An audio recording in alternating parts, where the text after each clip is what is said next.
Então, passo a palavra ao professor Demercio. Ok. Obrigado. Queria agradecer aos professores aí de Santa Maria, especialmente o professor Humberto Pinheiro, pelo convite aqui de participar do CEPOC. Estou surpreso, não pela qualidade dos trabalhos, que a gente sempre vê os trabalhos de alto nível do pessoal aqui de Santa Maria, mas pela organização, pelo empenho na organização e pela grande adesão dos alunos, né? Isso daí é realmente impressionante. Vocês estão de parabéns. É um prazer e uma honra estar aqui. Okay? Com relação à organização, já peço desculpas porque eu mudei ligeiramente o tema aí, né? Pesquisa sobre geração eólica, e eu acrescentei o fotovoltaica também, que a gente andou trabalhando um pouquinho, tá? No GPEC, que é um grupo quase homônimo, né? Bom, para começar, daqui para Santa Maria, 4.392 quilômetros, e já aproveitando, né, 537 de Natal, onde vai ser o próximo COBEP, já para vocês verem a distância que vocês vão ter que percorrer até chegar lá, né? Então, uma pernada grande. Esse aqui é uma foto aqui do Departamento de Engenharia Elétrica. Esse aqui, na verdade, é o bloco mais antigo, né, original, onde fica a secretaria e alguns laboratórios da graduação. O GPEC, ele é mais lá na parte do fundo, né? Começou como uma área pequena, a gente conseguiu ampliar. Tem um outro prédio em anexo. Hoje a gente deve ter em torno de 300 metros quadrados aí só de laboratórios do GPEC, do grupo de pesquisa, tá? Da pós-graduação. E o espaço já está pequeno, né? A gente está sempre tentando crescer, precisando crescer mais. Em termos de recursos humanos, né, que trabalham no GPEC, a gente tem 10 professores. Embora a professora Ruth seja mais na área de sistema de potência, qualidade de energia, professor Paulo Praça e Gustavo ainda são mestrandos do próprio programa, né? O Paulo deve defender agora dia 26 de agosto, certo? E provavelmente vai ser mais um professor que vai para a pós-graduação, né? Então a gente deve passar de 7 para 8 professores de eletrônica e potência na pós-graduação. A gente tem um funcionário da universidade técnico, né, e 4 pesquisadores que na verdade são ex-alunos nossos que defenderam mestrado ou doutorado e estão em outra instituição, mas ainda fazem alguma coisa, algum projeto de pesquisa em parceria com a gente. Alunos e doutorandos, atualmente a gente está com 10 doutorandos, cerca de 16 mestrandos, isso daí pelo último levantamento, eu acho que está bem atual isso daí.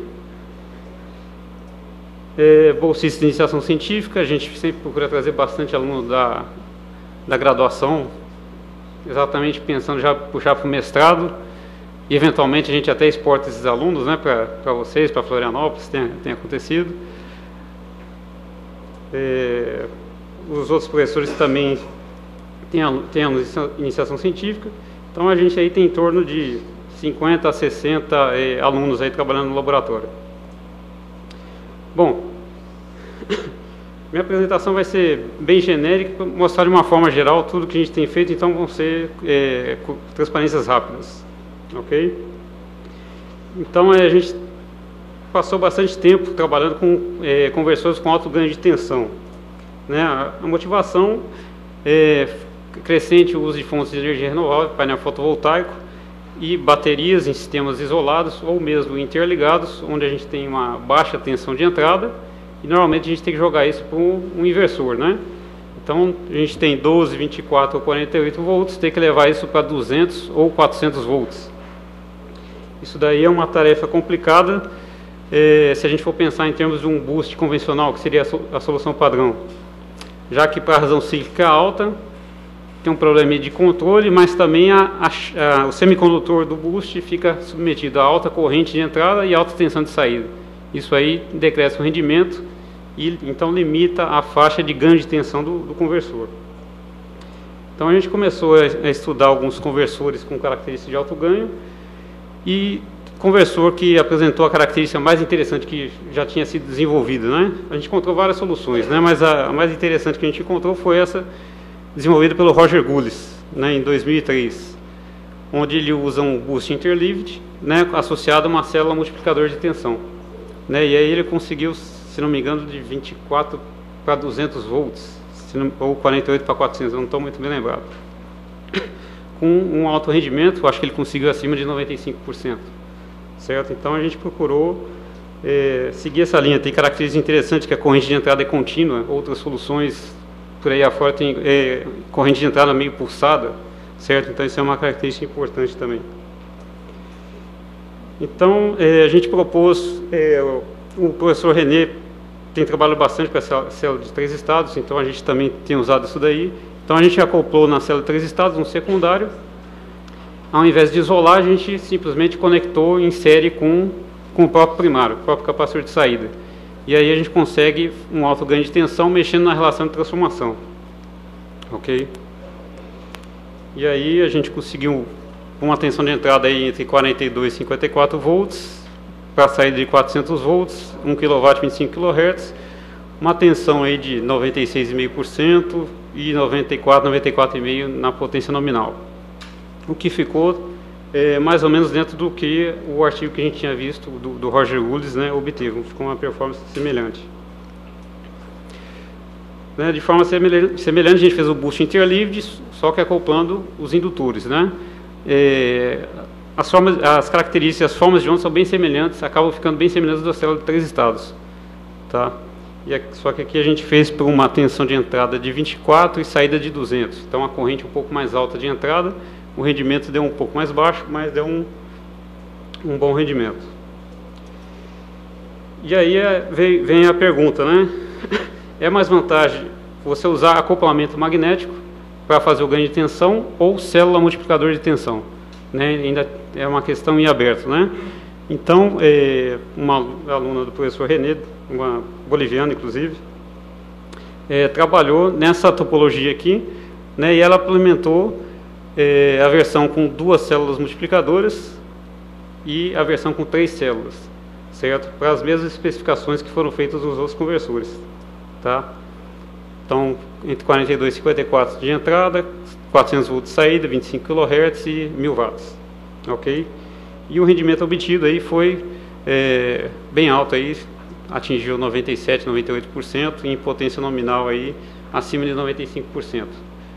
Né? E a gente chegou à conclusão que essa daí seria a topologia em termos de rendimento, né, com um melhor resultado do que aquela com acoplamento magnético. Bom, e aí a questão de como usar esses conversores agora visando sistemas fotovoltaicos, né? As arquiteturas aí que a gente viu na literatura, né? Essa de cima, se a gente imaginar a energia que vem do painel fotovoltaico, né? Essa energia que vai para o inversor diretamente, ela passaria por um estágio.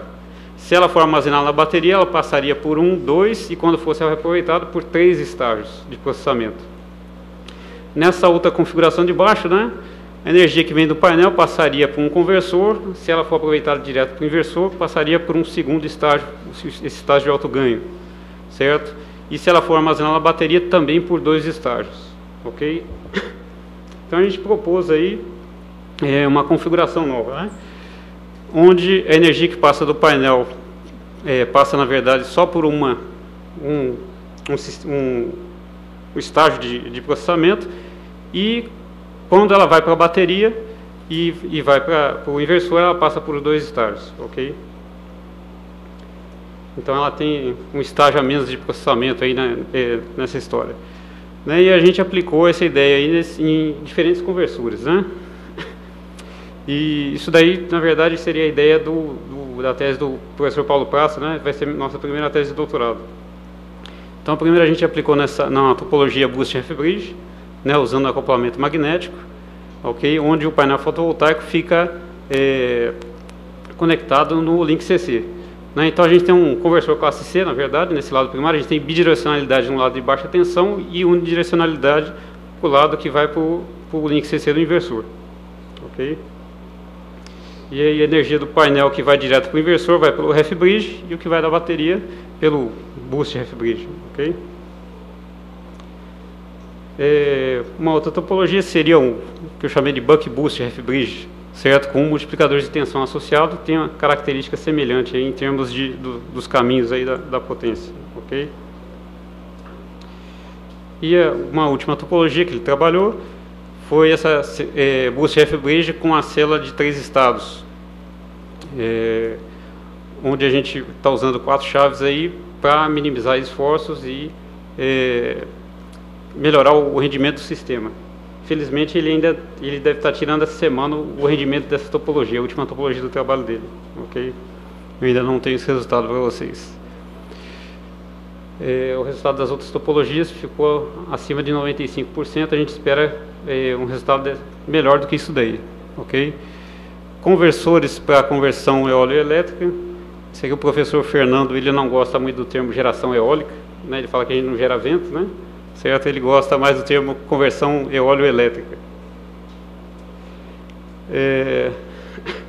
Bom, motivação, o preço alto do petróleo, o impacto ecológico do uso dessas fontes, né? A energia nuclear também não anda tão popular, certo? E o crescimento de sistemas pequenos e distribuídos, né? Onde nesses sistemas, se forem isolados da rede, tem o carregamento de bateria e outro sistema seria conectado, que também está crescendo bastante. Bom, na literatura o que a gente encontra basicamente seria essa topologia, essa arquitetura de cima, né? O gerador com um retificador passivo, um conversor DC-DC ativo, um boost, né? Boost multifásico, eventualmente, né? E um inversor conectando no grid, né? E mais utilizado em potências maiores, né? Seria essa topologia de baixo, né? Onde eu tenho um conversor back-to-back, né? E esse conversor back-to-back, né? Essas são as duas configurações aí, digamos, possíveis, ok? Além dos conversores multiníveis, claro. Bom, mas principalmente sistemas eólicos, né, não há necessidade de bidirecionalidade, já que você não quer acionar o aerogerador, né? Então a gente está com uma parceria com a empresa de aerogeradores, então a gente desenvolveu o sistema eletrônico com um conversor com um aerogerador de 6 kW, ok?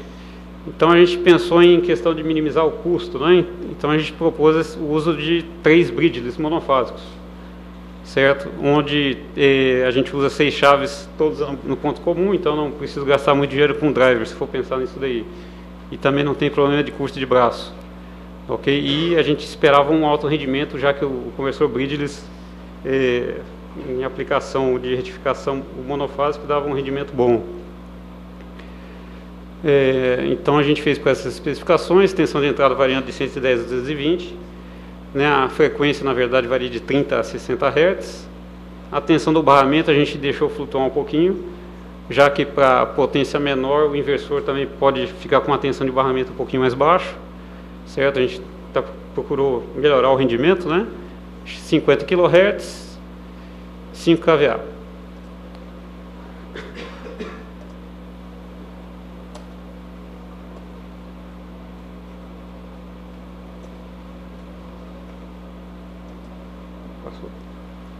E aí a curva de rendimento, né, a gente obteve só do estágio retificador, acima aí de 97%, que ficou um rendimento aí excelente, né?